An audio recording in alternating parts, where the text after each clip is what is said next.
మహిళల ముక్కోనపు one day series విజేతగా భారత్ నిలిచింది. ఆదివారం కొలంబో వేదికగా ఆతిథ్య శ్రీలంకతో జరిగిన ఫైనల్లో 97 పరుగుల తేడాతో భారత మహిళల జట్టు ఘన విజయం సాధించింది.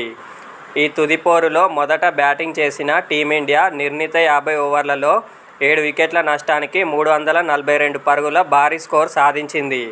భారత బ్యాటర్లలో స్టార్ ఓపెనర్ స్మృతి మంధాన అద్భుతమైన సెంచరీతో చెలరేగింది. మంధాన క్రీజులో ఉన్నంతసేపు బౌండరీల వర్షం కురిపించింది. మొత్తంగా 101 బంతులు ఎదుర్కొని 15 ఫోర్లు, 2 సిక్సర్ల సాయంతో 116 పరుగులు సాధించింది. ఆమెతో పాటు హర్లీన్ డ్యూయాల్ 47, రోడ్రిగ్స్ 44, హర్మన్ ప్రీత్ కౌర్ 41 కీలక ఇన్నింగ్స్లు ఆడారు. లంక బౌలర్లలో మల్కీ మధార, విహంగ కుమారి తలా వికెట్ సాధించారు.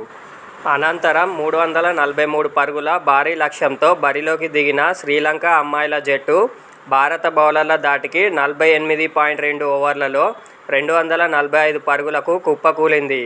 శ్రీలంక బ్యాటర్లలో కెప్టెన్ చమీరా ఆటపట్టు 51, నీలాక్షి డిసిల్వా 48, విష్మి గుణరత్నే 36తో రాణించారు. మిగతా బ్యాటర్లంతా నామమాత్రపు స్కోర్లకే పరిమితమయ్యారు. భారత బౌలర్లలో స్నేహ రాణా 4 వికెట్లు పడగొట్టగా అమన్జోత్ కౌర్ 3 వికెట్లు సాధించారు.